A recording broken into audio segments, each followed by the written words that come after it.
রমজান তো এসেছিল এই জন্য, তোমার আমার গুনাহ মাফের জন্য, তাকওয়া অর্জন করার জন্য। এই জন্য রমজান শেষ হয়ে যেদিন শাওয়ালের 1 তারিখে ঈদ হলো, হযরত ওমর ফারুক রাদিয়াল্লাহু আনহু আমিরুল মুমিনিনের দায়িত্ব পালন করলেন। তিনি ইমামতি করে ঈদের নামাজ পড়াইলেন। এবার বাসায় গিয়ে দরজা বন্ধ করে দিয়া চোখের পানিগুলো ফেলে কাঁদে। বড় বড় দেশের মানুষগুলো তার সাথে সাক্ষাৎ করতে এসে দেখে ভেতরে কান্নার আওয়াজ। অনেক লম্বা সময় পরে হযরত ওমর দরজা খুললেন। কেন কাঁদেন আমিরুল মুমিনিন? হযরত ওমর বলেন, জানো রমজান শেষ হয়ে গেল, আজকে শাওয়ালের 1 তারিখের দিন হলো। নবী বলেছেন, কেউ রমজান পেয়েছে, গুনাহ মাফ করাইতে পারে নাই, বাকি 11 মাসেও সে গুনাহ মাফ করাতে পারবে না। আমি ওমরের আমি ওমরের গুনাহ যদি আমার আল্লাহ মাফ না করে, তাইলে আমার উপায় কি হবে? এই জন্য অনুরোধ করি বাবা, সাবধান, হারাম রাস্তায় কদম বাড়াও না, শয়তানি রাস্তায় কদম বাড়াও না। এক আল্লাহকে রব বলে স্বীকার করে নাও, নিজের জীবনটাকে কোরআন ও সুন্নাহ অনুযায়ী সাজাও, হারাম রাস্তা ছেড়ে দাও। কবরের আযাব বড় ভয়ঙ্কর, হাসরের ময়দান বড় ভয়ঙ্কর। দুনিয়ার থেকে নেক আমল নিয়ে যদি বিদায় হতে না পারো, তাহলে ভয়ঙ্কর অবস্থা। সাবধান, দুনিয়াতে মুসিবতে পড়ে গেলে, বিপদে পড়ে গেলে উপকার করার জন্য হাজার মানুষ ডাক দিলে পাওয়া যায়। খবরে কেউ যদি বিপদের মধ্যে পড়ে যায়, না না ডাক দিলে সেদিন কাউকে খুঁজে পাওয়া যাবে না। কবর এত ভয়ঙ্কর, বারবার করে কবর ডেকে বলে, আনা বাইতুজ যুলমা, আনা বাইতুল ওয়াহদা, আনা বাইতুত তুরাব। কবর বলে, আমি বড় একাকির ঘর, আমি অন্ধকার ঘর, আমার কাছে সাথী নাই, বাতি নাই, দুনিয়ার কোনো কিছুই নাই। আমি কবর শুধু চিনি আমল, ভালো আমল করে যদি আসতে পারো, আমি কবর ভালো আচরণ করব। আর যদি ভালো আমল করে আসতে না পারো, কপাল পোড়া আমার, ডানেও মাটি, বামেও মাটি, সামনেও মাটি, পেছনেও মাটি, উপরেও মাটি, নিচেও মাটি। আমি কবর 2 দিকের মাটিগুলো একত্রিত হইয়া গুনাহগারের লাশটাকে এত জোরে চাপ মারব, এক ফজরের হাড্ডি কিন্তু আরেক ফজরে নিয়ে পৌঁছে দেব। এই জন্য বলে যাই, কলিজার টুকরা যুবক, হারাম রাস্তা ছেড়ে দাও, গুনাহের রাস্তা ছেড়ে দাও। যে বন্ধুর সাথে চলো, ওই বন্ধু তোমাকে জাহান্নামে নিয়ে যাওয়ার জন্য প্রস্তুতি করে। ওই বন্ধু তোমারে গুনাহ করতে শিখিয়েছে, ওই বন্ধু তোমাকে মিথ্যাবাদী বানালো, ওই বন্ধু তোমাকে দর্শক বানালো, ওই বন্ধুকে তোমাকে মদ খাওয়াতে শিখালো, ওই বন্ধু তোমার চরিত্র নষ্ট করলো। সাবধান করে বলি, রাতের অন্ধকারে তাহাজ্জুদ নামাজে চায় নামাজ বিছায় দাঁড়া যাও, আর চোখের পানি ফেলে কাঁদো, আর মালিকরে বলো, আল্লাহ, আমার চেয়ে গুনাহগার বান্দা তোমার জমিনের মধ্যে আর কেউ নাই, আমার চেয়ে বড় বেঈমান এই জমিনের মধ্যে আর কেউ নাই, আমার চেয়ে নিমক হারাম এই জমিনের মধ্যে আর কেউ নাই, আমার চেয়ে খারাপ মানুষ এই জমিনের মধ্যে আর কেউ নাই। আল্লাহ, তুমি যদি মাফ না করো, আমি কোথায় যাব বলো? রবের কাছে এমন করে ক্ষমা চাও, দেখো আমার মালিক মাফ করবে। সূরাতুল ইখলাস এমন একটা সূরা, একজন মানুষ যদি রবের পরিচয় জানতে চায়, আল্লাহ তাআলার পরিচয় জানতে চায়, তো সূরাতুল ইখলাস যদি এই 4টা আয়াত কেউ গবেষণা করে আর পড়ে আর চিন্তা করে আর ফিকির করে আর বুঝে, রবের পরিচয়ের জন্য আর 5ম নম্বর আয়াতের দরকার হয় না। এই সূরাতুল ইখলাসের 4টা আয়াতই যথেষ্ট। সাহাবায়ে কেরামদের কাছে এই সূরাটা অত্যন্ত প্রিয় সূরা ছিল। মদিনার মসজিদে কুবা নাম শুনেছেন? মসজিদে কুবাতে একজন ইমাম সাহাবী, নবীজি নিয়োগ দিয়ে সাহাবীকে পাঠিয়েছেন ইমাম বানিয়ে। কিছুদিন পরে মুসল্লিরা এসে নবীজির কাছে এই ইমামের বিরুদ্ধে অভিযোগ জানান যে, হুজুর, যে ইমাম আপনি পাঠালেন সেই ইমাম তো প্রতি রাকাতেই সূরাতুল ইখলাস পড়ে, সূরা ফাতিহার পরে সে আর কোন সূরা পড়ে না। কোন সূরাটা পড়ে? শুধু সূরা ইখলাস পড়ে। নবীজি ইমাম সাহেবকে ডাকলেন, ডেকে বললেন, মুসল্লিদের অভিযোগ কি সত্য? ইমাম সাহেব স্বীকার করলেন সত্য। তো তুমি প্রতি রাকাতি সূরাতুল ইখলাস পড়ো কেন? ইমাম সাহেব জবাব দিলেন, ইয়া রাসূলুল্লাহ, আমার কাছে এই সূরাটা এত প্রিয় মনে হয়, মনে চায় যে আমি সূরাতুল ফাতিহা না পড়েও এটা পড়ি। যেহেতু আপনি বলেছেন লা সালাতা ইল্লা বিফাতিহাতিল কিতাব, আপনি যেহেতু বলেছেন সূরা ফাতিহা ছাড়া নামাজ হয় না, এজন্য আমি আগে সূরা ফাতিহা পড়ি, এরপরে সূরাতুল ইখলাস পড়ি। এই সূরাটার মধ্যে মোট 4টা আয়াত আছে। বলেন কয়টা আয়াত? এই 4 আয়াতের মধ্যে আল্লাহ তাআলা নিজের পরিচয় এত চমৎকার করে তুলে ধরেছেন, আমি যদিও লম্বা সময় নিতে পারবো না, সংক্ষিপ্ত করে বুঝলেই বুঝবেন যে আমাদের রব কে, তার পরিচয় কি। সূরাটা নাযিল হওয়ার একটা শানে নুজুল আছে, প্রেক্ষাপট আছে। প্রেক্ষাপট হলো রাসূলুল্লাহ সাল্লাল্লাহু আলাইহি ওয়াসাল্লাম যখন গোটা মক্কাবাসীকে একত্রিত করে সাফা পাহাড়ের উপরে দাঁড়িয়ে দাওয়াত দিলেন, ইয়া আইয়ুহান নাস কুলু লা ইলাহা ইল্লাল্লাহ তুফলিহুন। গোটা মক্কাবাসীকে ডেকে বললেন, গোটা মক্কাবাসী, তোমরা এক আল্লাহকে রব বলে স্বীকার করে নাও তো সফল হয়ে যাবে। আল্লাহকে রব বলে স্বীকার করো তো তোমরা কামিয়াব হয়ে যাবে। মক্কার কাফির আর মুশরিকরা নবীজির কাছে এসে প্রশ্ন করলো, মুহাম্মদ, আমরাও তো আল্লাহ মানি, আবার তুমি কোন আল্লাহর দাওয়াত দিতে আসছো? তোমার আল্লাহ বলতেছো এক আল্লাহ, এই এক আল্লাহর বাবার নাম কি, মায়ের নাম কি, বাড়ি কই, সন্তান কয়জন? নাউযুবিল্লাহ বলতে মন চায় না। কাফিররা এই প্রশ্নের কারণেই বোঝা যায় যে মক্কার কাফিররা আগের থেকে আল্লাহ সম্পর্কে জানতো বা আল্লাহকে মানতো। কথা বলে না। কাফির মুশরিকরা, মক্কার কাফিররা আগের থেকে আল্লাহ মানতো। বুঝার বিষয় হলো, যদি আল্লাহকে মানে তাইলে তো কাফির হওয়ার কথা না, বেঈমান হওয়ার কথা না। বেঈমান হলো কেন? এর উত্তর হচ্ছে, যেভাবে আল্লাহকে মানলে ইমানদার হওয়া যায়, বেঈমানরা সেভাবে আল্লাহকে আল্লাহ মানত। যেমন ইহুদিরাও আল্লাহ মানে না, কিন্তু ইহুদিদের বিশ্বাস হলো পৃথিবীতে খোদা দুইজন। কয়জন? বলেন না, কয়জন? ইহুদিদের বিশ্বাস একজন হলেন আল্লাহ, এক খোদা। আল্লাহ পাকের একজন পয়গম্বর ছিলেন হযরত উযাইর আলাইহিস সালাতু ওয়াস সালাম। ইহুদিদের বিশ্বাস হলো উযাইর আলাইহিস সালাম আল্লাহর সন্তান, সেও আরেক খোদা। এজন্য আল্লাহ তাআলা বলেন, ওয়াকালাতিল ইয়াহুদু উযাইরুন ইবনুল্লাহ। ইহুদিদের বিশ্বাস হচ্ছে উযাইর আলাইহিস সালাম আল্লাহর সন্তান। আপনারা কি বলেন, আল্লাহ পাকের কোন সন্তান আছে? ইহুদিরাও আল্লাহ মানে, ইমানদার না বেঈমান? কেন বেঈমান? যেভাবে আল্লাহকে মানলে ইমানদার হওয়া যায় সেইভাবে তারা মানে না।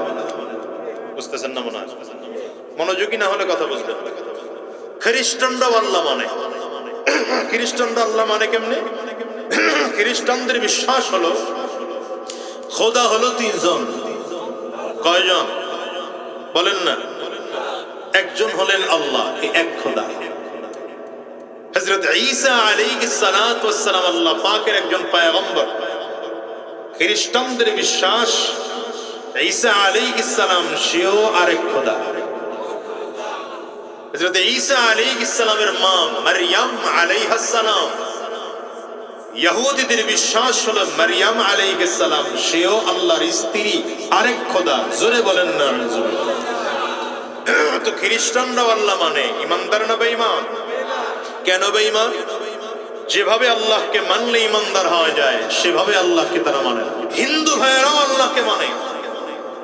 এভাবে তারা আলাদা আলাদা করে সূর্যের খোদা, চাঁদের খোদা, পানির খোদা, শান্তির খোদা, ব্যবসার খোদা, এমন করে করে স্বয়ং কাবার মধ্যে 360 মূর্তি ঢুকায় দিয়েছে।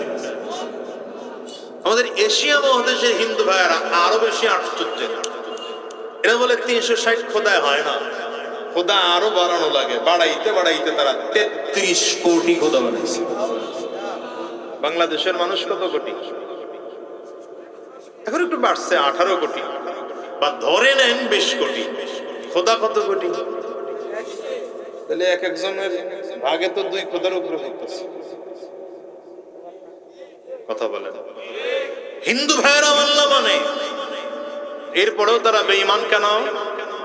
যেভাবে আল্লাহকে মানলে ইমানদার হওয়া যায় সেভাবে আল্লাহকে আল্লাহ মানে না। আল্লাহকে কোন ভাবে মানলে ইমানদার হওয়া যাবে? সূরাতুল ইখলাসে আল্লাহ নিজের পরিচয় যেমন করে দিয়েছেন, তেমন করে যতক্ষণ পর্যন্ত মানুষ মানবে না ততক্ষণ আল্লাহকে আল্লাহ মানা হবে না, আর ইমানদার হওয়া যাবে না। তো মক্কার কাফির মুশরিকরা যাদেরকে খোদা মানে, এদের কারো বাবা আছে, এদের কারো সন্তান আছে, এদের কারো স্ত্রী আছে। স্বাভাবিক কারণে এরা এসে নবীজির কাছে প্রশ্ন করলো, মুহাম্মদ তুমি যেই খোদার দাওয়াত দাও সেই খোদার আল্লাহ, সেই আল্লাহর বাবাকে, মাকে, সন্তান কয়জন, স্ত্রী কয়জন? এর জবাব দিতে গিয়ে আল্লাহ তাআলা সূরাতুল ইখলাস নাযিল করেছেন। আরো জোরে বলেন। মক্কার কাফির মুশরিকরা যখন এই প্রশ্ন নবীজির কাছে করলো, নবীজির তো অভ্যাস ছিল, আমার নবী চুপ থাকতেন যতক্ষণ আল্লাহ তাআলা আয়াত নাযিল না করতেন। মা ইয়ানতিকু আনিল হাওয়া ইন হুয়া ইল্লা ওয়াহয়ুন ইউহা। পয়গম্বর ততক্ষণ কথা বলেন না যতক্ষণ আল্লাহ তাআলা ওহী নাযিল করে আমার নবীকে না জানায় দেন। আজকের মক্কার কাফির মুশরিকরা নবীজির কাছে এসে প্রশ্ন করলো, মুহাম্মদ বলো তোমার রবের বাবার নাম কি, মায়ের নাম কি, সন্তান কয়জন, স্ত্রী কতজন আছে, এক একজন স্ত্রীর নাম কি? প্রশ্নের জবাব দিতে গিয়ে আল্লাহ তাআলা আয়াত নাযিল করলেন, পয়গম্বর বলে দেন, কুল জানায় দেন, ঘোষণা দিয়ে দেন, বলে দেন যে আল্লাহ সম্পর্কে তোমরা জিজ্ঞাসা করো, হুয়াল্লাহু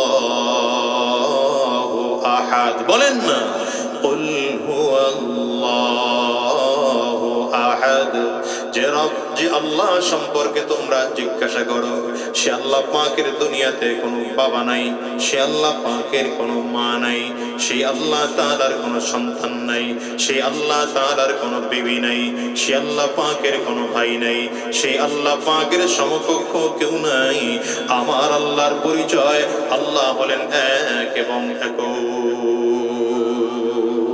এবার আঙ্গুলটা উঁচা করে চিল্লায় বলেন, আল্লাহ কয়জন? আরো জোরে চিল্লায় বলেন, আরো জোরে বলেন, আল্লাহ কয়জন? আরো জোরে চিল্লায় বলেন, আল্লাহ কয়জন? এটা হলো আল্লাহ পাকের 1 নম্বর পরিচয়। সুতরাং ইহুদিরা আল্লাহকে 2 রব মানে না, এটাও গ্রহণযোগ্য না। খ্রিস্টানরা 3 রব মানে, এটাও গ্রহণযোগ্য না। আমার দেশের হিন্দু ভাইরা 33 কোটি দেবতা মানে, এটাও গ্রহণযোগ্য না। রবকে যদি মানতে হয়, সব ক্ষমতার মালিক একজন, তিনি হলেন আমার আল্লাহ। রিজিক দেওয়ার মালিক কে? ইজ্জত দেওয়ার মালিক কে? সম্মান দেওয়ার মালিক কে? সন্তান দেওয়ার মালিক কে? বাড়ি গাড়ি দেওয়ার মালিক কে? বিবাহ বিচ্ছেদ হলেও তাও করার মালিক কে? ক্ষমতায় বসানোর মালিক কে? আবার ক্ষমতার চেয়ার থেকে বিমানে করে আরেক দেশে পাঠায় দেওয়ার মালিক কে? দুনিয়ার মানুষের কাছে আল্লাহ তাআলা নিজের পরিচয় তুলে ধরলেন। আমি আল্লাহ পাকের পরিচয়, আমি আল্লাহ এক এবং একক, আর কেউ নাই। এবার প্রশ্ন হতে পারে, আল্লাহ আপনি যদিও একা, আপনি যদিও একক, হয়তো আপনি কারোর মুখাপেক্ষী। কারণ দুনিয়ার মানুষের অবস্থা হলো আমরা একজন আরেকজনের মুখাপেক্ষী। আমরা কেউ স্বয়ং সম্পন্ন না। কি কথা বলেন? স্বয়ং সম্পন্ন আমরা। আমি এখানে আসছি, মাইক না থাকলে কথা বলা যেত না। কি কথা বলে? মাইক ওয়ালা এখানে আইসা বক্তা ছাড়া তার মাইকের দাম নাই। একজন আরেকজনের মুখাপেক্ষী। কথা বলে না? মাইক ওয়ালা তার মাইক নিয়ে আসছেন, কারেন্ট নাই, লাভ আছে? কারেন্ট আছে, মাইক নাই, তাতেও আওয়াজ নাই। একজন আরেকজনের মুখাপেক্ষী। আর আল্লাহ তাআলা গোটা দুনিয়া সাজিয়েছেন এমন, কারো কাছে চাউল আছে, কারো কাছে ডাইল আছে, কারো কাছে পেঁয়াজ আছে, কারো কাছে আলু আছে, কারো কাছে দুধ আছে, কারো কাছে তেল আছে।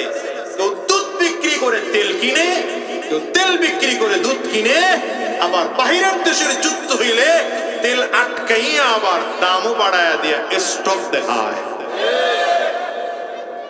এটা আমাদের দেশে মনে হয় চলে টলে না। আস্তে কয়েছে আমাদের দেশের মানুষ তো সব রাবেয়া বসরি, না হাসান বসরির চাচাতো ভাই, খালাতো ভাই, মামাতো ভাই।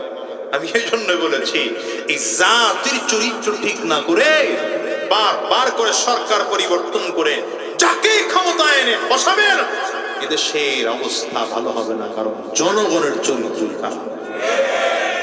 স্বৈরাচারের মাথাটা না পালাইছে, আমাদের প্রত্যেকের দিলের মধ্যে তো স্বৈরাচারী মনোভাব ঢুকে গেছে। আসতে বলেন কেন? প্রত্যেকের দিলের মধ্যে স্বৈরাচারী মনোভাব ঢুকে আছে। আপনি এইটা সরাবেন কি করে?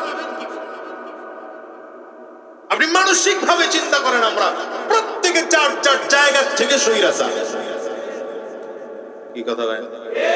মসজিদের সভাপতি সাহেব আছেন না, কি বলেন? থাকলে আবার রাখতে পারবেন না।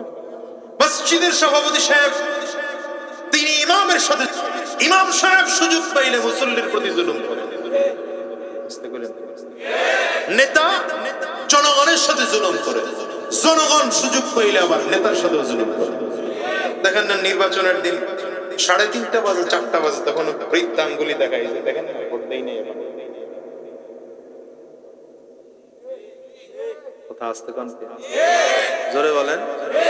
আমি এই জন্য মাঝে মাঝে বলি যে নেতার হাতে তো 5 বছরের ক্ষমতা, আপনার কাছে একদিনের একটা ক্ষমতা ছিল, ছিল না? কয় দিনের? আপনি ওই একদিন ক্ষমতা পাইয়া লোভ সামলাতে পারেন। আপনি একদিনের একটা ভোটের ক্ষমতা পেয়ে লোভ সামলাতে পারেন নাই। 500 টাকায় বিক্রি হয়ে গেছে, 1000 টাকায় বিক্রি হয়েছে। এমপির কাছে যখন 28 কার্টন খেজুর আসে, সে লোভ সামলাবে। কথা বলেন না কেন? ওর কাছে যখন 25 টন চাউল আসে, আবার বিক্রির অফারও আসে, সে লোভ সামলাবে কি করে? জনগণ ভালো হন, নেতা অটোমেটিক ভালো হয়ে যায়। আমরা দুনিয়ার মানুষ একজন আরেকজনের মুখাপেক্ষী, একজন আরেকজনের। আল্লাহ তাআলা বলেন, আমি আল্লাহ কারো মুখাপেক্ষী না। আল্লাহ পাকের দ্বিতীয় নম্বর পরিচয় আল্লাহুস সামাদ। পড়েন, আওয়াজ করে বলেন আল্লাহুস সামাদ। রব বলেন, আমি আল্লাহ পাকের দ্বিতীয় নম্বর পরিচয় হলো আমি আল্লাহ কারো কাছে মুখাপেক্ষী না।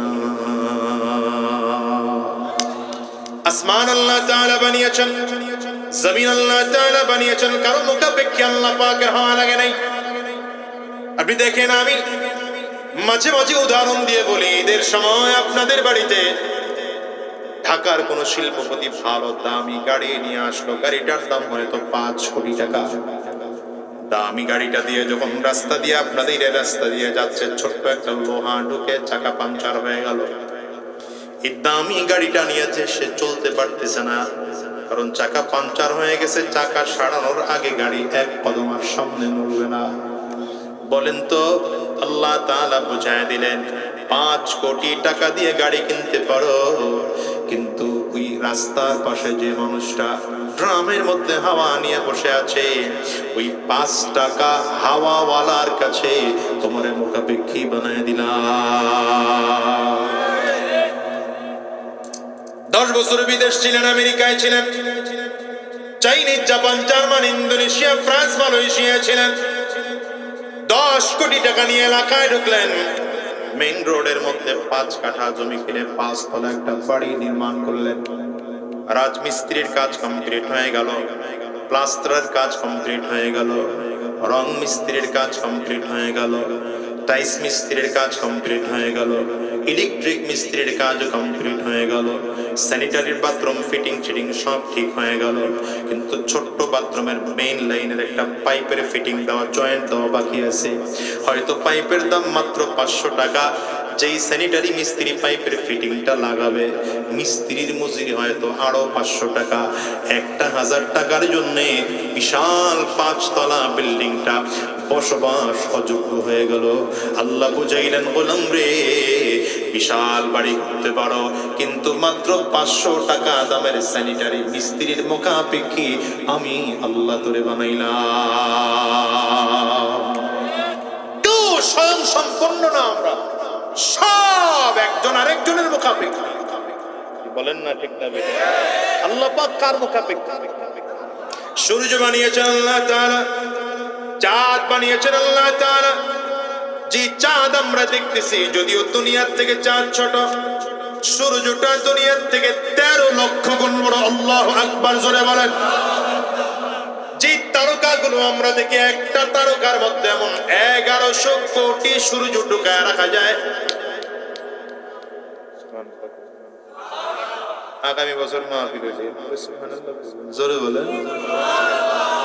একটা তারকার মধ্যে 1100 কোটি সূর্য ঢুকায় রাখা যায়। এই সূর্যটা দুনিয়ার থেকে 13 লক্ষ গুণ বড়। চিন্তা করছেন তারকা কত? সব প্রথম আসমানের নিচে। ওয়ালাকাদ যায়্যানাস সামাআদ দুনিয়া বিমাসাবিহ, ওয়ালাকাদ ওখানে যেখানে ছিল ওখানে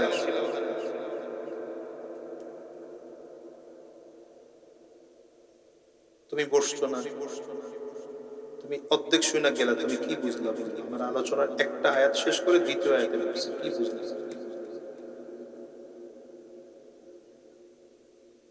আমি তো কোনো একটা মেসেজ দেওয়ার জন্য বসছি না। যারা বসে নাই তা করে তার ডাক দিয়ে আনি, যারা বসছে তাদের নিয়ে কথা বলছি। ولقد زينا السماء الدنيا بمصابيح وجعلناها رجوما للشياطين وأعتدنا لهم عذاب السعير।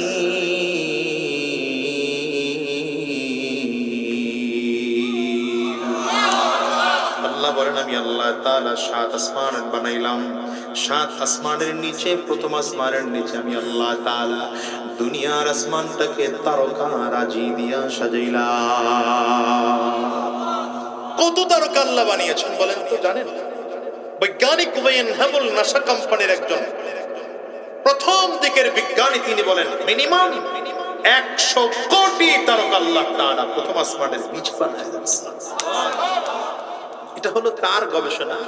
নবীজি আম্মা জান আয়েশা সিদ্দিকা রাদিয়াল্লাহু আনহাকে বলেন, তুমি যদি আসমানের তারকা একটা একটা করে গণতে শুরু করো, আসমানের তারকা গণে শেষ করতে পারবে না।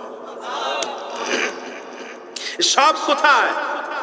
প্রথম আসমানের নিচে। এর উপরে হলো প্রথম আসমান, এরপরে ধীরে ধীরে আল্লাহ তাআলা এভাবে করে 7টা আসমান বানিয়েছেন। হুয়াল্লাযী খালাকা সাবআ সামাওয়াতিন তিবাকা, هو الذي خلق 7 سماوات طباقا ما ترى في خلق الرحمن من تفاوت فارجع البصر هل ترى من فطور। আল্লাহ তাআলা বলেন, গোলাম, 7 আসমান আমি আল্লাহ তাআলা বানাইলাম। আমি আল্লাহ পাকের আসমানের দিকে খুব গভীর করে নজর করে দেখো। একবার তাকিয়ে হয় নাই, আবার বৈজ্ঞানিক নজর দিয়ে তাকাও, ইঞ্জিনিয়ারিং নজর দিয়ে তাকাও, আর্কিটেক্ট ডিজাইনারের নজর দিয়ে তাকাও। তাকিয়ে তাকিয়ে দেখো আমি আল্লাহ পাকের আসমান বানানোর মধ্যে ভুল আর ত্রুটি আছে কিনা। দেখেন তো আল্লাহ তাআলা কত সুন্দর করে আসমান বানাইলেন। প্রথম আসমানটাকে আমার আল্লাহ তাআলা স্বচ্ছ সাদা কাঁচ দিয়ে বানালেন। সুবহানাল্লাহ, জোরে বলেন না। দ্বিতীয় আসমান আল্লাহ তাআলা লোহা দিয়ে বানালেন। তৃতীয় আসমান আল্লাহ তাআলা তামা দিয়ে বানালেন। চতুর্থ আসমানকে আমার আল্লাহ তাআলা রূপা দিয়ে বানিয়েছেন। পঞ্চম আসমান আল্লাহ তাআলা স্বর্ণ দিয়ে বানিয়েছেন। ষষ্ঠ আসমানকে আল্লাহ তাআলা জবরদস্ত পাথর দিয়ে বানিয়েছেন। সপ্তম আসমান আমার আল্লাহ তাআলা জবরদস্ত আর ইয়াকুত পাথর দিয়ে বানিয়েছেন। আর বলেন, গোলাম, আমি আল্লাহ পাকের আসমানের দিকে তাকাও, দেখো তোমরা ভুলের ত্রুটি বের করতে পারো কিনা। শুধু আল্লাহ তাআলা আসমান বানান নাই, এবার জমিনের দিকে তাকাও বাবা, দেখো তো তাকায় তাকায় আল্লাহ তাআলা নদী বানালেন, সাগর বানাইলেন, খাল বানালেন, পুকুর বানালেন, বিল বানালেন। যত জায়গায় সাগর খাল বিলের মধ্যে পানি আছে সেখানে আল্লাহ তাআলা বান্দার জন্য মাছ তৈরি করে রাখলেন। সব জায়গার মাছের এক রকম স্বাদ নয়। দেখো তো নদীর মাছের মধ্যে স্বাদ একরকম, সাগরের মাছের স্বাদ আবার ভিন্ন রকম, পুকুর খাল বিলের মাছের স্বাদ ভিন্ন রকম। রব বলেন গোলাম রে, তাকায় তাকায় দেখো তো আমি আল্লাহ পাকের পরিচয় খুঁজে পাও কিনা। এবার খেয়াল করে করে দেখো কত রং বেরঙের আল্লাহ তাআলা ফল ফুলের গাছ তৈরি করলেন। এমন গাছ আছে ফল দেয় কিন্তু ছায়া দেয় না, এমন গাছ আবার আছে ছায়া দেয় কিন্তু ফল দেয় না। এমন গাছ আছে ফলও দেয় না, ছায়াও দেয় না। আবার এমনও গাছ আছে ফলও দেয় ছায়াও দেয়। এমন গাছ আছে ফলটাকেও খাওয়া যায়, গাছটাকেও খাওয়া যায়। এমন গাছও আছে ফলটাকেও খাওয়া যায় না, গাছটাকেও খাওয়া যায় না। রব বলেন গোলাম রে, এবার তুমি তোমার হিসাব মিলায় মিলায় দেখো কত রং বেরঙের প্রাণী আল্লাহ তাআলা বানালেন। কিছু প্রাণী আছে বান্দার জন্য খাওয়া হালাল, কিছু প্রাণী বান্দার জন্য খাওয়া হারাম। কিছু প্রাণী আল্লাহ তাআলা বানালেন যেটা বান্দাকে দুধ দেয়, কিছু প্রাণী আল্লাহ বানাইলেন যেটা বান্দাকে ডিম দেয়। এমন চমৎকার করে আল্লাহ তাআলা বানায় বলেন, এবার তুমি তোমার নিজের দিকে তাকায় দেখো, ওয়াফি আনফুসিকুম আফালা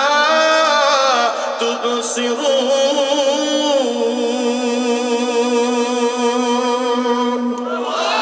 এবার তুমি তোমার নিজের দিকে তাকিয়ে তাকিয়ে দেখো, দেখো তো আমি আল্লাহ তাআলা তোমারে কত সুন্দর করে বানাইলাম। কোটি কোটি কোটি মানুষ আল্লাহ বানালেন, একজনের চেহারার সাথে আরেকজনের চেহারার মিল নাই, একজনের কণ্ঠের সাথে আরেকজনের কণ্ঠের মিল নাই, একজনের চোখের চাহনির সাথে আরেকজনের চোখের চাহনির মিল নাই, একজনের চোখের ছাপের সাথে আরেকজনের চোখের ছাপের মিল নাই, একজনের বৃত্তাঙ্গুলের ছাপের সাথে আরেকজনের বৃত্তাঙ্গুলের ছাপের মিল নাই।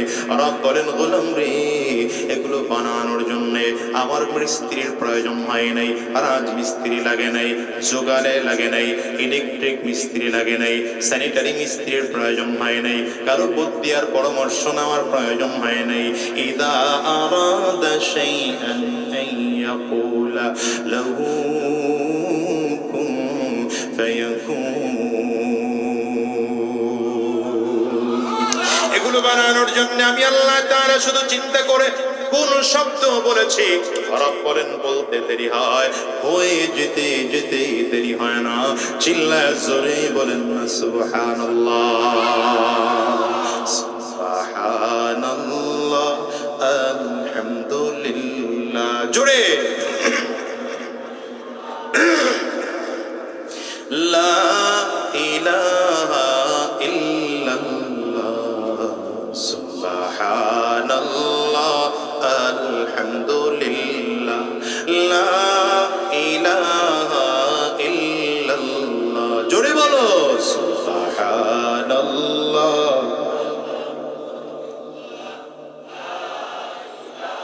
কষ্ট হয়, তুমি বাঁচাও তুমি মারো, অবিরত ক্ষমা করো, তুমি বাঁচাও তুমি মারো, অবিরত ক্ষমা করো।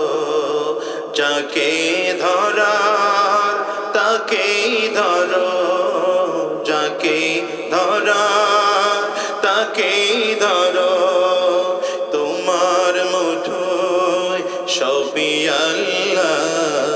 সুবহানাল্লাহ, আলহামদুলিল্লাহ, লা ইলাহা ইল্লাল্লাহ, সুবহানাল্লাহ, আলহামদুলিল্লাহ।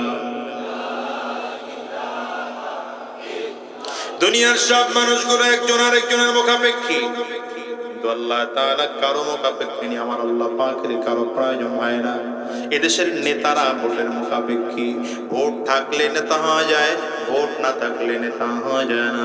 যদিও খুব চমৎকার করে ভোট না থাকলে নিজের কর্মী দিয়া একবার পিটায় হয়তো থাকা যায়, হয়তো দ্বিতীয়বারে আবার থাকা যায়, হয়তো তৃতীয়বারে আবার থাকা যায়, কিন্তু যখন পালানোর দরকার হয় দুপুরের খানা খাওয়ার সময় পাওয়া যায় না। স্বপ্ন দেখা যায় 41, 51, 61, রব্বায় লাভ নাই, লাভ নাই। পরিকল্পনা করবে, আমি আল্লাহ তাআলা যা বলবো তাই বাস্তবায়ন হবে, আর কোনটা নয়। ঠিক কিনা বলো? ফেরাউন পরিকল্পনা করে বলছিল না, আনা রাব্বুকুমুল আ'লা। হ্যাঁ, সব থেকে বড় খোদা কে দাবি করছে? ফেরাউন দাবি করছে আনা রাব্বুকুমুল আ'লা, সব থেকে বড় খোদা। আপনাদের কাছে কি মনে হয় ফেরাউন সব থেকে বড় খোদা? সব থেকে বড় রব কে? একটু আঙ্গুলটা উঁচা করে বলবেন না, চিৎকার আর কেউ আছে? হ্যাঁ, সব কিছুর মালিক আল্লাহ। ফেরাউন যখন দাবি করছে, আল্লাহ বলেন কত বড় খোদা একটু দেখা তো দরকার। আল্লাহ তাআলা কিছুই করেন নাই, শুধু এই নীল দরিয়ার পানির দায়িত্বে যে ফেরেশতা আছে তাকে বলছেন চাবিটা ঘুরায় রেখে। সুবহানাল্লাহ, ভুলেই গেছে সুবহানাল্লাহ যে বলা লাগে। চাবি ঘুরিয়ে রাখলে অল্প দিনের মধ্যে লোহিত সাগরের পানি শুকিয়ে গেল, অল্প দিনের মধ্যে গোটা মিশরবাসী দুর্ভিক্ষে ডুবে গেল। মিশরের মানুষ সব একত্রিত হয়ে যারা ফেরাউনকে খোদা মানে, এরা চলে আসছে, খোদা আমাদের জন্য একটা ব্যবস্থা করেন, দুর্ভিক্ষিত আমরা মরে যাই। ফেরাউন কয় আজকে চলে যাও, আগামীকাল পানির ব্যবস্থা হয়ে যাবে। ওর বাপ দাদা 14 গোষ্ঠীর ক্ষমতা আছে, আগামীকাল পানি আন্তাজে একটা বলে দিছে। ওই যে নির্বাচনের আগে যেমন হঠাৎ করেই যে প্রতিশ্রুতি দেয়, হইলেই এটা করে আলাদা। হ্যাঁ,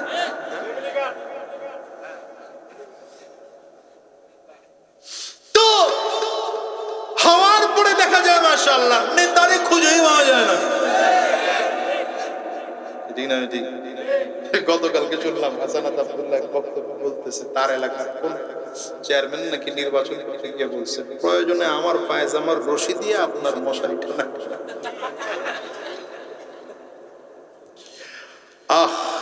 এই জাতিকে আল্লাহ হেফাজত করেন। বুঝাতে পারলাম না আমাদের হুজুরদের দুর্বলতা। আমরা হুজুররাও ওয়াজ করে কেউ বাইন মাছের মতো মোড়ায় মোড়ায়। এদেশের মানুষ ইসলাম চায়, এদেশের মানুষ ইসলাম চায়, আমি দেখেছি। তো আমরা হুজুররা ইসলাম আপনাদের সামনে উপস্থাপন করতে পারলাম। তবে শোনেন, আশা নষ্ট করে দিয়েন না ইনশাআল্লাহ, আশা নষ্ট করে দিয়েন না। মানুষ এবার জুলুমের বিরুদ্ধে কথা বলতে শিখেছে, মানুষ অন্যায়ের বিরুদ্ধে উচ্চারণ করতে শিখেছে, মানুষ সত্যের পক্ষে অবস্থান করতে শিখেছে। আগামীতে ইনশাআল্লাহ এমন যদি থাকা যায়, আগামীর বাংলাদেশ আর কারো হবে না, একমাত্র ইসলামের হবে। দুই হাত তুলে চিল্লায়া বলো ঠিক কিনা, আজ করে বলো।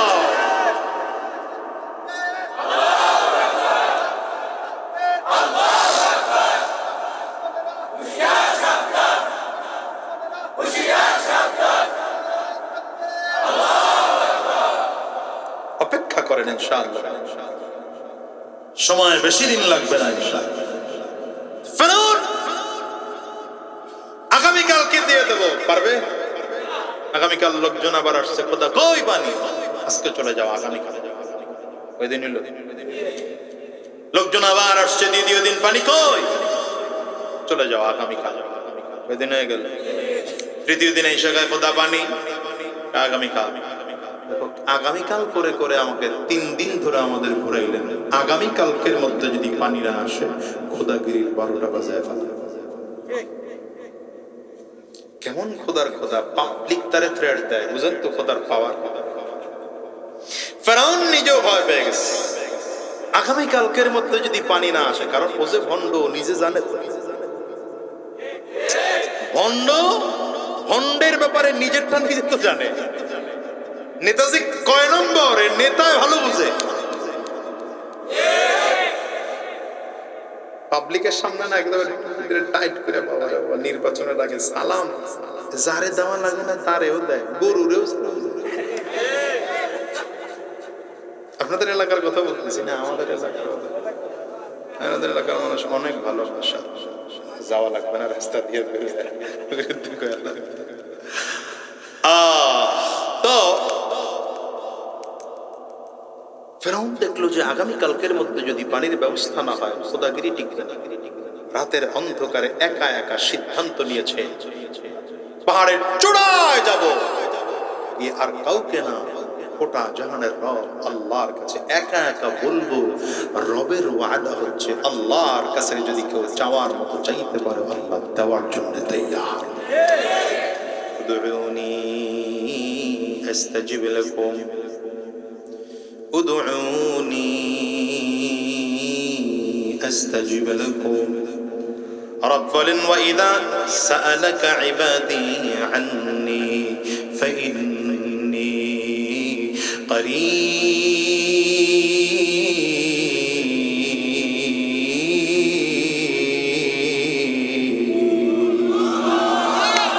আল্লাহ বলেন আমার কাছে চাওয়ার মতো যদি চাইতে পারো, মুসিবতের মধ্যে পড়ে গেছো গোলাম চাও আমার কাছে চাও, বিপদের মধ্যে পড়ে গেছো আমি আল্লাহকে ডাকো, আমি আল্লাহকে ডাকলে আমি আল্লাহ সাড়া দেওয়ার জন্য তৈয়ার। মুসিবতের মধ্যে পড়ে গেছো গোলাম আমি আল্লাহকে ডাক দাও, আমি আল্লাহকে যদি ডাকার মতো ডাকতে পারো আমি আল্লাহ তাআলা তোমার কাছে এসে দেওয়ার জন্য দাঁড়ায় যাই। বেঈমান চাইলে আল্লাহ তাআলা দেয়, শুধু ইমানদার নয় বেঈমানও যদি চাওয়ার মতো চাইতে পারে তো আল্লাহ তাআলা দেওয়ার জন্য তৈয়ার। ফেরাউন চলে গেল পাহাড়ের চূড়ায়, লম্বা সময় দোয়া করেছে। তাফসীরের কিতাবের মধ্যে লেখে ফেরাউন একা একা নিজেকে শাস্তি দেওয়ার জন্য পায়ের মধ্যে রশি বেঁধে একা একা উপরের দিকে টানা, নিচের দিকে মাথাটা দিয়ে ঝুলে ঝুলে আল্লাহ পাকের কাছে বলতে আরম্ভ করেছেন আল্লাহ, আয় আল্লাহ আমি অরিজিনাল জানি আমি খোদা না, তুমি আসল খোদা, কিন্তু আগামী কালকের মধ্যে যদি পানির ব্যবস্থা না হয় আমার খোদাগিরি টিকবে না। তুমি যেমন করে হোক আমার খোদাগিরি টিকায়া দাও, দুনিয়াতে আমার দাও, প্রয়োজনে আখিরাতে আমার দেওয়ার কোনো প্রয়োজন নাই। রবের তো ওয়াদা আছে। আল্লাহ তাআলা বেঈমানের কথাও দোয়াও কবুল করে নিয়েছে। সারা রাত ফেরাউন দোয়া করেছে পাহাড়ের চূড়ায় বসে বসে, লম্বা সময় দোয়া করে সূর্যের আলো যখন গর্তের মুখের মধ্যে পড়লো, ফেরাউন গর্তের মুখ থেকে আস্তে আস্তে করে বের হয়। হঠাৎ করে তাকায় দেখে একজন যুবক দাঁড়ানো আছে। যুবককে দেখতে অত্যন্ত সুঠাম দেহের মনে হয়, শক্তিশালী মনে হয়। যুবকটিকে বলে খোদা গোটা মিশর শহর আপনারে খুঁজলাম, কোথাও খুঁজে পাইলাম না। কেন খুঁজলি? বলে একটা বিচার নিয়ে আপনার কাছে আসছি। কি বিচার বেটা? এখানে কি বিচারের জায়গা নাকি? আমার সিংহাসনে যাবি, সিংহাসনে গেলে আমি তোর বিচারের কথা শুনবো, যা বিচার করা দরকার তা করে দেব। যুবক ডেকে বলে খোদা গো খুঁজে খুঁজে যেহেতু এখানে চলেই আসলাম, আর আপনার সিংহাসনে যাব না, এখানে বসে আমার কথা শুনতে হবে, ফয়সালা এখানে বসেই দিতে হবে, না দিয়ে সামনে আগাইবেন তো ঠ্যাং ভেঙে দেব। ফেরাউনের চিন্তা করে অবস্থা খারাপ। কি সমস্যা তোমার যুবক বলো? যুবক ডেকে বলে খোদা আমার বিচার হলো কোন গোলাম যদি মালিকের বিরোধিতা করে আর গোলাম হইয়া যদি নিজের মালিক বলে দাবি করে তাইলে তার শাস্তি কি হওয়া দরকার। কথা বলতে বলতে ফেরাউন পাহাড়ের চূড়ায় উঠছে, উঠতো নজর বারবার কোন দিকে,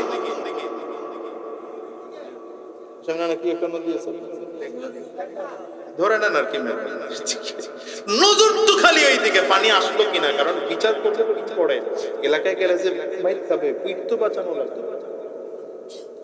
যুবক এদিকে বলতেছে তার নজর ওদিকে। হঠাৎ করে যখন নদীর মধ্যে পানি দেখছে, আমার খোদাগিরি তো টিকলো, যুবকের দিকে লক্ষ্য করে বলে, কোন গোলাম যদি নিজের মালিক বলে দাবি করে, তার শাস্তি হলো এমন নীল দরিয়ার মতো পানির মধ্যে চুবায় আমার চুবায়। যুবক কয়, খোদা একটু লিখে দিবেন। কাগজ কলম নিয়ে লিখে দিয়েছে, কোন গোলাম যদি নিজের মালিক বলে দাবি করে, গোলাম হইয়া যদি মালিকের বিরোধিতা করে, তার শাস্তি হলো। স্যার লিখিত দিলেন, স্বাক্ষর দিয়ে দেন, অটোগ্রাফ লিখে দিয়ে স্বাক্ষর দিয়ে কমপ্লিট করে দিয়েছে। যুবক যুবকের জায়গায় চলে গেল। ফেরাউন এবার এলাকায় আসার পরে ক্ষমতার পাওয়ার কি মনে হয় 2024-এ আবার হয়েছে। বুঝলো না রে জাতি না। হ্যাঁ, এইবার কাউকে সহ্য হয় না। হুজুর যা আছে সব ধরে জেলে ঢুকে, মামলা হামলা যার বিরুদ্ধে যা দেওয়া যায় তাই দাও। কার বিরুদ্ধে মামলা দেয় না বলেন? কার বিরুদ্ধে দেয়? ছোট ছোট ছোট ছোট ব্যক্তির বিরুদ্ধে। ফেরাউন পানি চলে আসছে লিখে দিয়ে, কিন্তু এবার এলাকায় আসার পরে ক্ষমতার পাওয়ার এত বেশি, হযরত মুসা আলাইহিস সালাম এবং তার দলবল সহ্য হয় না, তারাও এলাকা থেকে। আল্লাহ বলেন, ঠিক আছে তাহলে তুমিও চলে যাও। যেতে যেতে হযরত মুসা আলাইহিস সালাম একদম নদীর কিনারায় চলে গেলেন। এদিকে ফেরাউনের বিশাল বাহিনী নিয়ে চলে আসছে। ডান দিকেও ফেরাউনের লোক, বাম দিকেও ফেরাউনের লোক, পেছনেও ফেরাউনের লোক। হযরত মুসা আলাইহিস সালামের উম্মতরা ডেকে বলেন, আজকে মনে হয় বাঁচার কোনো উপায় নেই। হযরত মুসা আলাইহিস সালাম বলেন, টেনশন করো না, ইন্না মাইয়া রাব্বী সায়াহদিন। রব আছেন আমার সাথে, আমার আল্লাহ আমাকে রাস্তা দেখায় দিবেন, পয়গম্বরকে পথ হারা ছাড়বেন না। লম্বা কথা অল্প সময় করি বলি মুসলমান।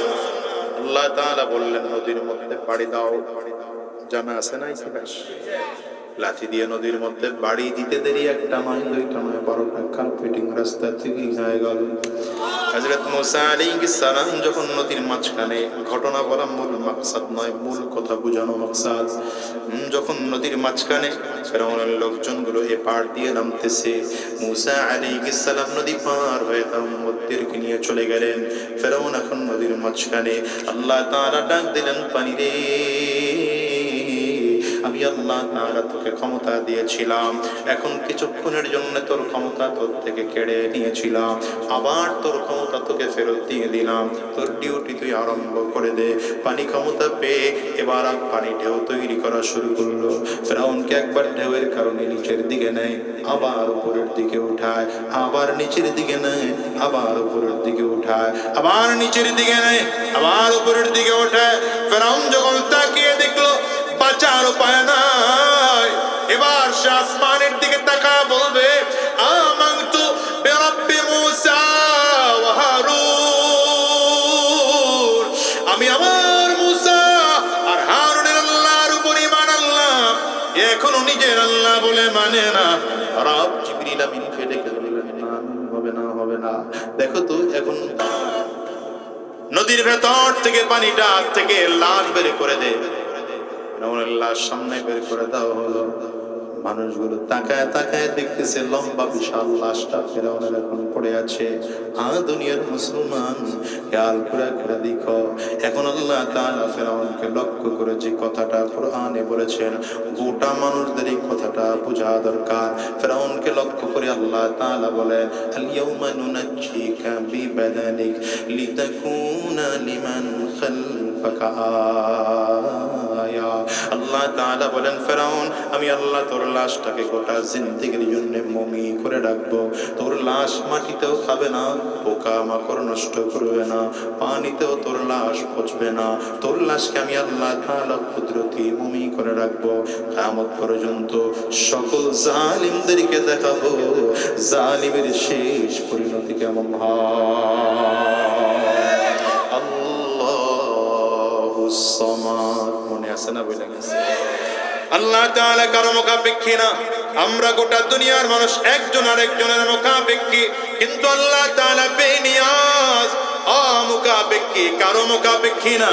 এবার আল্লাহ তাআলা নিজের পরিচয় ক্লিয়ার করে ধরে লাম ইয়ালিদ ওয়া লাম ইউলাদ, পড়েন না, লাম ইয়ালিদ ওয়া লাম ইউলাদ। রব্বান গোলাম, আমি আল্লাহ পাকের পরিচারক, ক্লিয়ার করে জেনে নাও, আমি আল্লাহ কাউকে জন্ম দেই নাই, আমাকে কেউ জন্ম দেয় নাই। রব নিজের পরিচারক ক্লিয়ার করে শেষ আয়াতে তুলে ধরেন, ওয়া লাম ইয়াকুল লাহু কুফুয়ান আহাদ। আমি আল্লাহ পাকের সমকক্ষ গোটা পৃথিবীতে কেউ নাই। এবার আপনারা বুঝে থাকলে বলেন আল্লাহ কয়জন? আঙ্গুল উঁচা করে চিৎকার করে আওয়াজ দিয়ে জোরে বলেন আল্লাহ কয়জন? এবার বলেন আল্লাহ কারো মুখাপেক্ষী নাকি? জোরে বলেন কারো মুখাপেক্ষী নাকি? আল্লাহ পাকের কোনো সন্তান আছে? আল্লাহ পাকের কোনো বাবা আছে? আল্লাহ পাকের কোনো মা আছে? আল্লাহ পাকের কোনো ভাই আছে? আল্লাহ পাকের কোনো বোন আছে?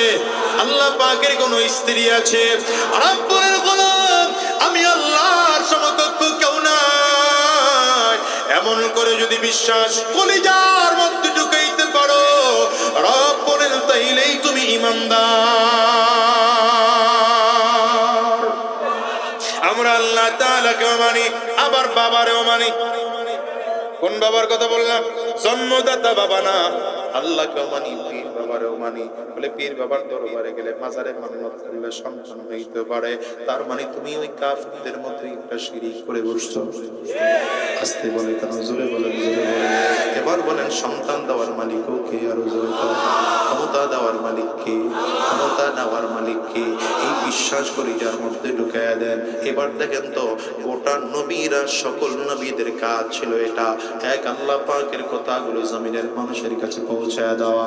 শুধু তাই নয়, দ্বিতীয় নম্বর কাজ ছিল এক আল্লাহ পাকের বিধান জমিনে বাস্তবায়ন করার জন্য চেষ্টা, ফিকির, মেহনত করা।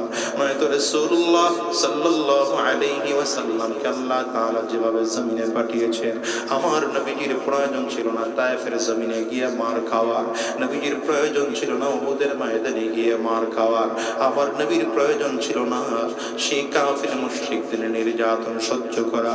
এই পরিমাণ নির্যাতন সহ্য করেছেন আমার নবীজি, আমার নবীজির সাহাবায়ে কেরামরা এই পরিমাণ নির্যাতন সহ্য করেছে, সব মানতে রাজি, আল্লাহর দাওয়াত বন্ধ করতে রাজি না। হ্যাঁ, দুনিয়ার মুসলমানের জন্য তোমাদেরও কাজ এটা, শুধু নবীদের কাজ এটা নয়, এটা আমাদেরও কাজ। এক নম্বর কাজ, এক আল্লাহকে রব বলে স্বীকার করা। যেমন আল্লাহ পাককে ঈমান আনলে যেমন করে ঈমানদার হওয়া যাবে, আল্লাহকে সেইভাবে মেনে নেওয়া। দ্বিতীয় নম্বর, এই দাওয়াতটা সমাজে ছড়িয়ে দেওয়া। তিন নম্বর দায়িত্ব হলো আল্লাহ পাকের বিধান জমিনে বাস্তবায়ন করার জন্য চেষ্টা, ফিকির আর মেহনত করা। যদি রক্ত দেওয়ার প্রয়োজন হয় সেটাও দেওয়ার জন্য প্রস্তুত থাকো, যদি জীবনটাও দেওয়ার প্রয়োজন হয় তাও দেওয়ার জন্য প্রস্তুত থাকো। কারণ রাসূলুল্লাহ সাল্লাল্লাহু আলাইহি ওয়াসাল্লাম আমার নবীর সাহাবায়ে কেরাম সহ রক্ত দিয়েছে, কেউ জীবন দিয়েছে। কত মানুষ, কত সাহাবায়ে কেরাম মার খেয়েছে।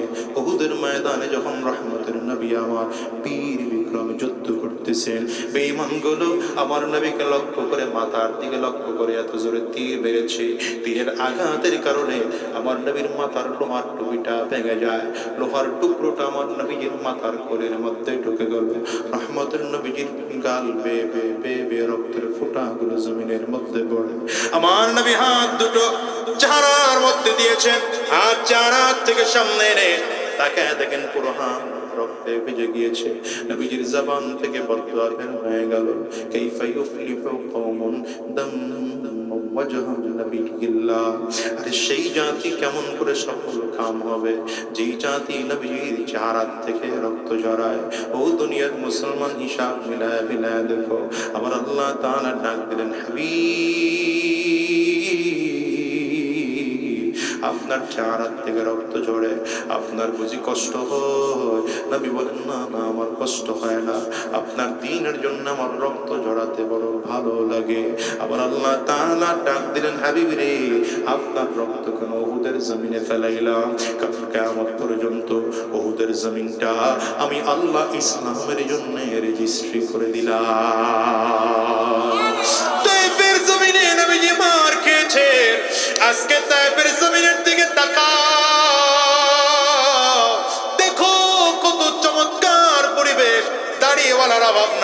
টুপিওয়ালার অভাব নাই, তায়েফের জমিনে নামাজি মানুষের অভাব নাই। তায়েফের এলাকায় গেলে মনে হয় যেন চমৎকার একটা বাতাস আমরা চলাফেরা করি, কারণ গোটা আরব দেশের এলাকার আবহাওয়া হলো গরম আবহাওয়া, তায়েফের জমিনের আবহাওয়া ঠান্ডা আবহাওয়া। কারণ হলো ওখানে নবীজির রক্ত ঝরেছে, তায়েফের জমিনের কিনারায় কিনারায় নবীজি ঘুরতে, আর তায়েফের মানুষদেরকে ডেকে ডেকে বলতেন, ইয়া আইয়ুহান নাস কুলু লা ইলাহা ইল্লাল্লাহ তুফলিহুন। নবীজি তায়েফের এলাকায় ঘুরতেন আর বলতেন, তায়েফবাসীরা এক আল্লাহকে রব বলে স্বীকার করে নাও, সফল কাম হয়ে যাবে। তায়েফের কাফির মুশরিকেরা বাচ্চাদের হাতে রাবারের গুলিগুলো দিয়া বলে, মক্কা থেকে পাগল এসছে পাগল, এর পাথর দিয়ে মেরে মেরে তায়েফ থেকে বিদায় করে দে। ছোট ছোট বাচ্চাগুলো বুঝে না, পাথরের টুকরাগুলো রাবারের গুলির মধ্যে ঢুকায়া টেনে টেনে আমার নবীর গায়ে এত জোরে জোরে বেড়েছে। নবীজির পাল্লু ছেলে যায়েদ ইবনে হারেসা রাদিয়াল্লাহু আনহু সেদিন নবীজির সাথে ছিলেন।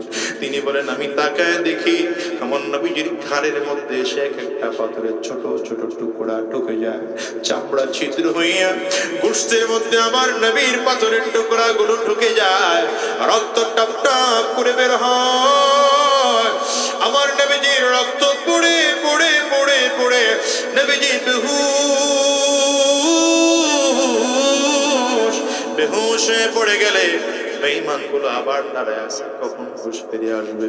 হুঁশ ফিরে আসলে নবীজিকে আবার ওরা পাথর মারবে। রহমতের নবী আমার দ্বিতীয়বার যখন আবার হুঁশ ফিরে আসলো, বেঈমানগুলো আবারও আমার নবীর গায়ে পাথর মারতে আরম্ভ করেছে। আমার নবী পাথর খেয়ে খেয়ে আবার দ্বিতীয়বারের মতো বেহুশ হয়ে যায়, গোটা শরীরটার মধ্যে পাথর পড়েছে। রহমতের নবী আমার সামনে কদম বাড়াতে পারেন না, বেহুশ হয়ে জমিনের মধ্যে পড়ে গেলে বেঈমানগুলো আবার অপেক্ষায় আছে, হুঁশ ফিরে আসলে আবারও আমার নবীকে মারবে। আমারে লম্বা সময় পরে আমার নবীর আবার হুঁশ ফিরে আসলো। নবীজি একটু একটু করে সামনের দিকে কদম বাড়ায়, বেঈমানগুলো আমার নবীকে লক্ষ্য করে এত জোরে জোরে পাথরগুলো মারে, নবীজির চেহারা শুকিয়ে যায়, গলা শুকিয়ে যায়। যারা তায়েফের জমিনে গিয়েছেন প্রায় আধা কিলোমিটার 15 কিলোমিটার জায়গা আমার নবী হেঁটেছেন, আর বেঈমানগুলো আমার নবীর পাথর মেরেছে। কূপের কাছে এসে আমার নবী দাঁড়িয়েছেন, একটু পানি পান করবেন, বেঈমানগুলো পাথর মেরে মেরে কূপের মুখটাও বন্ধ করে দিল। নবীজি তৃতীয়বারের মতো আবার বেহুশ হয়ে জমিনে পড়ে যায়। জিবরিল আমিন সহ সব ফেরেশতারা আল্লাহ পাকের সামনে দাঁড়ায় বলেন, ওগো দয়ার মালিক, তোমার কি মোটেও মায়া লাগে না? তোমার কি মোটেও দয়া হয় না? তোমার হাবিবের দিকে তাকিয়ে তাকিয়ে দেখো, তোমার হাবিবের ঘরে মা নাই, তোমার হাবিবের ঘরে বাবা নাই, তোমার হাবিব ইয়াতীম। আজকে বেঈমানগুলো তাকায় দেখো, তোমার হাবিবকে লক্ষ্য করে পাথর মেরে মেরে নিক্ষেপ করে বেহুশ বানায় ফেলে রাখছে। আমার আল্লাহ তাআলা ডাক দিলেন, জিবরাইল তাড়াতাড়ি করে যাও, আমার বন্ধুর কাছে গিয়া বলো না আমার বন্ধু কি চায়, চায় আমি আল্লাহ বেঈমানদেরকে সেই শাস্তি দিতে তৈয়ার আছি। জিবরিল আমার নবীর কাছে এসে ডেকে বললেন, পয়গম্বর আপনি যদি বলেন পাহাড়ের দায়িত্বরত ফেরেশতাদেরকে নিয়ে হাজির হয়েছি, আপনি বললে পাহাড়ের চার দিয়ে বেঈমানদেরকে জমিন থেকে বিদায় করে দেব। রহমতের নবীর চোখ বেয়ে বেয়ে পানিগুলো গাল বেয়ে বেয়ে পড়তেছে। ডেকে বলে, জিবরাইল না না, ওরা আমার চিনে নাই তাই পাথর মেরেছে, ওদেরকে মারা যাবে না। এমন এক সময় আসবে ওদের সন্তান, ওদের নাতি পুতিরা আমি নবীরে নবী বলে মেনে নেবে। কেমন রহমতের নবী আমার, হিসাব মিলে দেখো। হযরত যায়েদ ইবনে হারেসা রাদিয়াল্লাহু আনহু বলেন, আমি আমার নবীর দিকে তাকিয়ে তাকিয়ে দেখেছি, রহমতের নবীকে যখন বেঈমানগুলো পাথর নিক্ষেপ করে, আমার নবীর এক একটা পাথরগুলো আমি আমার হাত দিয়ে টেনে টেনে টেনে বের করি। আমার নবীর রক্তগুলো শরীর থেকে বেয়ে বেয়ে জমিনের মধ্যে পড়ে, কিন্তু মায়ের নবী রক্তের ফোঁটা জমিনে পড়তে দেন না। নিজের চাদরটা দিয়ে দিয়ে রক্তের ফোঁটাগুলো মুছে মুছে কাপড়টা ভাঁজ করে রাখে, আবার টেনে বের করে আবার রক্তের ফোঁটা ভাঁজ করে রাখে। হযরত যায়েদ ইবনে হারেসা বলেন, আমি আমার নবীকে জিজ্ঞাসা করলাম, নবী আমার, কেন আপনি আপনার রক্ত জমিনের মধ্যে পড়তে দেন না? হাবিবে কিবরিয়া বলেন, জিবরাইল যায়েদ ইবনে হারেসা, তুমি জানো না যে নবীর রক্ত বড় পবিত্র রক্ত, বেঈমানরা এই রক্ত না বুঝে তায়েফের জমিনে ছড়িয়েছে, কিন্তু আমি নবীর ভয় হয় আল্লাহ তাআলা হয়তো তায়েফবাসীর প্রতি আমার রক্ত ঝরানোর কারণে রাগ করে ফেলতে পারে, আর এই কারণে হয়তো তায়েফের জমিনে কোনোদিন ফসল না দিতে পারেন, তাহলে তো তায়েফবাসীরা না খেয়ে মারা যাবে। এই জন্য আমি নবী আমার রক্ত জমিনের মধ্যে পড়তে দেই। হ্যাঁ, দুনিয়ার মুসলমান মার খেয়েছেন, রক্ত ঝরিয়েছেন, নবীজি মক্কা থেকে বিতাড়িত হয়েছে। যেদিন নবীজি মক্কা থেকে বের হয়ে মদিনায় যায়, আবু বকর সিদ্দিক রাদিয়াল্লাহু আনহু বলেন, নবীজি বারবার করে মক্কার দিকে তাকাইতেছিলেন আর বারবার সামনের দিকে আগাচ্ছিলেন। এতদূর যাওয়ার পরে যেখান থেকে আর কাবাকে দেখা যায়, নবীজি কাবার দিকে তাকিয়ে হু হু করে নবীজি কেঁদে ফেললেন আর বললেন, কাবা রে, আমি তোর কোল থেকে কোনোদিনও ছেড়ে যেতাম না, ধরে কেন গেলাম? আমার বাবা, আমার আত্মীয় স্বজনরা আমার মক্কায় থাকতে দেয় নাই। ও দুনিয়ার মুসলমানেরা, যেই নবী তায়েফের জমিনে গিয়ে মার খেয়েছে, উহুদের ময়দানে আমার নবী রক্ত ঝরিয়েছে, উহুদের ময়দানে ওই আঘাত কে যখন আমার নবীর লোহার টুপিটা মাথার কোলের মধ্যে ঢুকে গেল, আমার নবী বেহুশ হয়ে জমিনের মধ্যে পড়ে গেলেন। পাথরের আঘাত লেগে আমার নবীর দাঁত দুটো ভেঙে জমিনের মধ্যে পড়ে যায়। ওটা উহুদের ময়দানে বেঈমানগুলো ঘোষণা করে দেয়, কদ কুতিলা মুহাম্মদ, মুহাম্মদ জমিন থেকে বিদায় হয়ে গেল। মক্কার কাফির মুশরিকরা ঘোষণা করে দিলে, সাহাবায়ে কেরামরা পাগল, সব সাহাবীরা শুধু দৌড়ায়। হযরত আলী রাদিয়াল্লাহু আনহু বলেন, আমি পাগল পাড়া হয়ে গেলাম, কোথায় আমার নবী? খুঁজে খুঁজে আমার নবীর কোথাও পাই না। একবার গিয়ে যেখানে লাশ রাখা হয়েছে তাদের সামনে গিয়া এক একটা করে চেহারা থেকে কাপড় সরাই দেখি আমার নবীরে পাওয়া যায় না। কোথায় রহমতের নবী আমার? হঠাৎ করে দেখি গর্তের একটা কিনারায় আমার নবী বেহুশ হয়ে জমিনের মধ্যে পড়ে আছে। হযরত আলী রাদিয়াল্লাহু আনহু বলেন, আমার নবীকে কোলে করে জমিনের মধ্যে উঠাইলাম, দেখি তো নবীজি বেহুশ হয়ে পড়ে আছে। হ্যাঁ হ্যাঁ, দুনিয়ার মুসলমান, খেয়াল করে দেখো, এই পরিমাণ রক্ত ঝরালেন, এই পরিমাণ মার খেয়েছেন আমার নবী, দ্বীনের দাওয়াত বন্ধ করেন নাই। এই জন্য অনুরোধ করে যাই রে ভাই, নবী আজ জমিন থেকে বিদায় হয়ে গেলেন, সাহাবায়ে কেরামরাও জমিন থেকে বিদায় হয়ে গেলেন, তাবিঈন বিদায়, তাবিঈনরাও জমিন থেকে বিদায়, আইম্মায়ে মুজতাহিদিনরাও জমিন থেকে বিদায়, উলামায়ে মুতাকাদ্দিমিন মুতাআখিরিনরাও জমিন থেকে বিদায়। এবার বলো তো, এই যুগের গুনাহগার মানুষদেরকে দ্বীনের পথে কে ডাকবে? এই যুগের গুনাহগার মানুষদেরকে ডাকার জন্য উলামায়ে কেরামদের দায়িত্ব গ্রহণ করতে হবে। কারণ নবী বলেছেন, ইন্নাল উলামা ওয়ারাসাতুল আম্বিয়া, এই যুগের উলামায়ে কেরাম হলো আমি নবীর ওয়ারিস। এইজন্য বলি বাবা, এই মাহফিলগুলোতে আমরা উলামায়ে কেরামরা এসে কেন তোমাদের হাতে ধরে কথা বলি, কেন পায়ে ধরে কথা বলি? একটাই মাত্র কারণ, মনে বড় ভয়।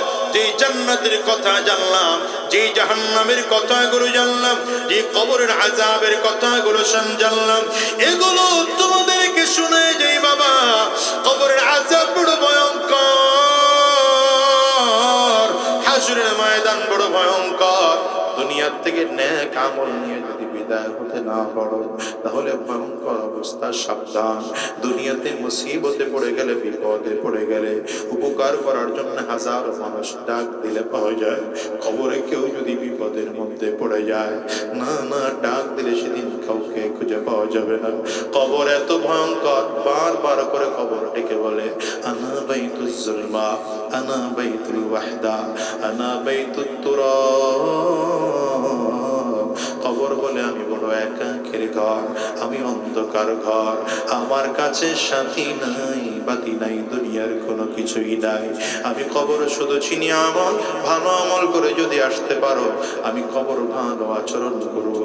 আর যদি ভালো আমল করে আসতে না পারো, কপাল পোড়া আমার ডানেও মাটি, বামেও মাটি, সামনেও মাটি, পেছনেও মাটি, উপরেও মাটি, নিচেও মাটি। আমি কবর দুই দিকের মাটিগুলো একত্রিত হইয়া গুনাহগারের লাশটাকে এত জোরে চাপ মারব, এক পাজরের হাড্ডি কিন্তু আরেক পাজরে নিয়ে পৌঁছে দেব। এই জন্য বলে যায় কলিজার টুকরা যুবক, হারাম রাস্তা ছেড়ে দাও, গুনাহের রাস্তা ছেড়ে দাও। যে বন্ধুর সাথে চলো, ওই বন্ধু তোমাকে জাহান্নামে নিয়ে যাওয়ার জন্য প্রস্তুতি করে। ওই বন্ধু তোমারে গুনাহ করতে শিখিয়েছে, ওই বন্ধু তোমাকে মিথ্যাবাদী বানালো, ওই বন্ধু তোমাকে দর্শক বানালো, ওই বন্ধুকে তোমাকে মদ খাওয়াতে শিখালো, ওই বন্ধু তোমার চরিত্র নষ্ট করলো। সাবধান করে বলি, রাতের অন্ধকারে তাহাজ্জুদ নামাজে চায় নামাজ বিছায় দাঁড়া যাও, আর চোখের পানি ফেলে কাঁদো, আর মালিক রে বলো আল্লাহ, আমার চেয়ে গুনাহগার বান্দা তোমার জমিনের মধ্যে আর কেউ নাই, আমার চেয়ে বড় বেঈমান এই জমিনের মধ্যে আর কেউ নাই, আমার চেয়ে নিমক হারাম এই জমিনের মধ্যে আর কেউ নাই, আমার চেয়ে খারাপ মানুষ এই জমিনের মধ্যে আর কেউ নাই। আল্লাহ তুমি যদি মাফ না করো আমি কোথায় যাব বলো? রবের কাছে এমন করে ক্ষমা চাও, দেখো আমার মালিক মাফ করবেন। হ্যাঁ হ্যাঁ, রমজান তো এসেছিল এই জন্য, তোমার আমার গুনাহ মাফের জন্য, তাকওয়া অর্জন করার জন্য। এই জন্য রমজান শেষ হয়ে যেদিন শাওয়ালের 1 তারিখে ঈদ হলো, হযরত ওমর ফারুক রাদিয়াল্লাহু আনহু আমিরুল মুমিনিনের দায়িত্ব পালন করলেন। তিনি ইমামতি করে ঈদের নামাজ পড়াইলেন। এবার বাসায় গিয়ে দরজা বন্ধ করে দিয়া চোখের পানিগুলো ফেলে কাঁদে। বড় বড় দেশের মানুষগুলো তার সাথে সাক্ষাৎ করতে এসে দেখে ভেতরে কান্নার আওয়াজ। অনেক লম্বা সময় পরে হযরত ওমর দরজা খুললেন। কেন কাঁদেন আমিরুল মুমিনিন? হযরত ওমর বলেন, জানো রমজান শেষ হয়ে গেল, আজকে শাওয়ালের 1 তারিখের দিন হলো। নবী বলেছেন কেউ রমজান পেয়েছে, গুনাহ মাফ করাইতে পারে নাই, বাকি 11 মাসেও সে গুনাহ মাফ করাতে পারবে না। আমি ওমরের আমি ওমরের গুনাহ যদি আমার আল্লাহ মাফ না করে তাইলে আমার উপায় কি হবে? এই জন্য অনুরোধ করি বাবা, সাবধান, হারাম রাস্তায় কদম বাড়াও না, শয়তানি রাস্তায় কদম বাড়াও না। এক আল্লাহকে রব বলে স্বীকার করে নাও, নিজের জীবনটাকে কোরআন ও সুন্নাহ অনুযায়ী সাজাও, হারাম রাস্তা ছেড়ে দাও। যতদিন এই জমিনে থাকবো আল্লাহ পাকের কোরআন নবীর সুন্নাহ অনুযায়ী জীবনটাকে সাজাবো। কারা কারা তৈয়ার? 2টা হাত উঁচা করে আল্লাহকে দেখাও, আওয়াজ দিয়ে চিৎকার করে জোরে ডাক দাও না আল্লাহ, আর জোরে বলো আল্লাহ।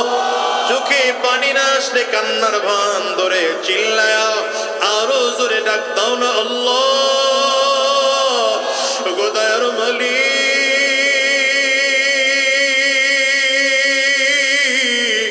আয় আল্লাহ, তোমার গোলামদের দিকে কুদরতে নজর দিয়া তাকাও।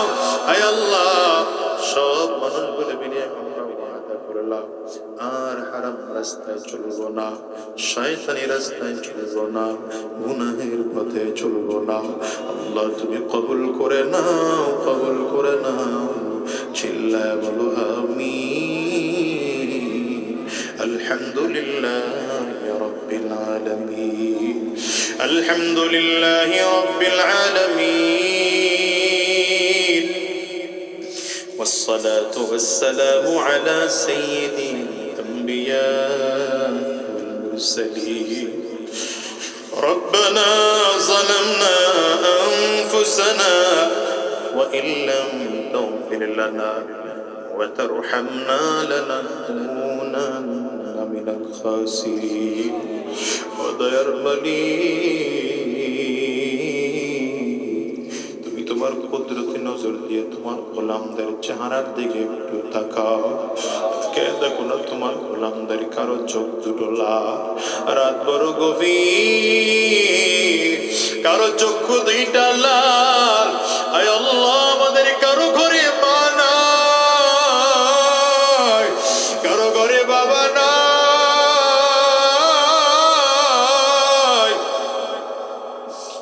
কে জানি মা হারিয়েছেন, কে জানি বাবা হারিয়েছে। আল্লাহ, আমরা সব গুলো মিলে তোমার দরবারে ভিক্ষুকের মতো হাত বাড়াইলাম। যাদের আব্বা আম্মা বেঁচে আছেন এই মানুষগুলো বড় সুখী মানুষ, যাদের আব্বা আম্মা জমিনে নাই এরা দুঃখী মানুষ। আল্লাহ, ঈদের দিন গেল, বাবার কথা মনে পড়ে যায়, মায়ের কথা মনে পড়ে যায়। ঈদের দিনে বাবা নিজে একটা দামি জুতা পরে না,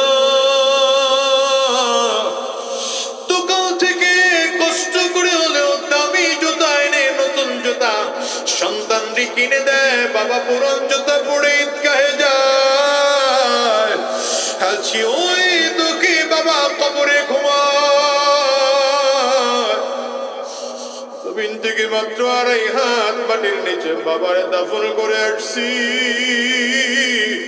মাকে দাফন করেছি,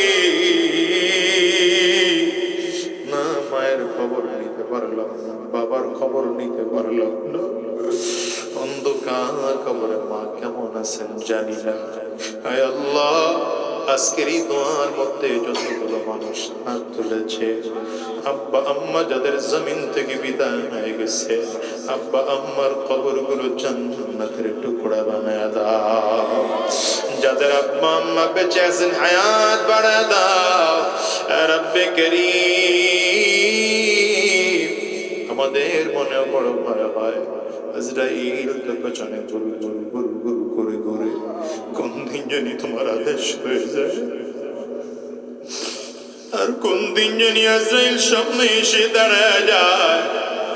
গুনাহগারের সামনে যখন এসে আজরাইল দাঁড়াবে, গুনাহগার তাকিয়ে তাকিয়ে দেখবে আজরাইলের পা দুটো জমিনে, মাথা 7 আসমানের উপরে, এক হাত পৃথিবীর পূর্ব প্রান্তে, এক হাত পৃথিবীর পশ্চিম প্রান্তে। গুনাহগার আজরাইল আলাইহিস সালামের ভয়ঙ্কর চেহারা দেখা চক্ষুটা উল্টে যাবে, গুনাহগারের শরীরের মধ্যে রূহটা দৌড়াবে। আজরাইল আলাইহিস সালাম গুনাহগারের জানটাকে যখন থাবা দিয়ে নিয়ে যাবে, এবার দেখো তো তাকে, তুমি আর আমি বড় একা। আল্লাহ, মরণ যখন দিবা ঈমান দিয়া মরণ দিও, ঈমান দিয়া মরণ দিও। হে আল্লাহ, কবরের মধ্যে যখন দিবা ঈমানদার বানায়া দিও। আমাদের কারো কবরে আযাব দিও না আল্লাহ, কারো কবরে আযাব দিও না আল্লাহ, কারো কবরে আযাব দিও না আল্লাহ। আল্লাহ, আমরা যারা মুসিবতের মধ্যে আছি, আমাদের মুসিবতগুলো দূর করে দাও। যারা অভাবগ্রস্ত অভাব দূর করে দাও, যারা পেরেশানিগ্রস্ত পেরেশানি দূর করে দাও, যারা যেই সমস্যায় আছে সমস্যা দূর করে দাও। আল্লাহ, আমাদেরকে দ্বীন ও ইসলামের জন্য কবুল করে নাও রব্বে কারীম। যতদিন তোমার এই জমিনে বেঁচে থাকবো, তোমার গোলামি করার তৌফিক দিয়ে দাও। জমিন থেকে যখন বিদায় হয়ে যাব, ঈমান নিয়ে যাওয়ার তৌফিক দিয়ে দিও। আয় আল্লাহ, আজকের এই মাহফিলকেও তুমি কবুল করে নাও। আয়োজন করতে গিয়ে যারা টাকা পয়সা মেধাশ্রম বুদ্ধি দিয়ে সহযোগিতা করেছেন, প্রত্যেককে কবুল করে নাও। বিশেষ করে আমার কলিজার টুকরা যুবক ভাইয়ারা এই মাহফিলের আয়োজন করেছেন, যুবক ভাইদেরকেও কবুল করে নাও। তাদের সবটুকু আয়োজন তুমি কবুল করে নাও।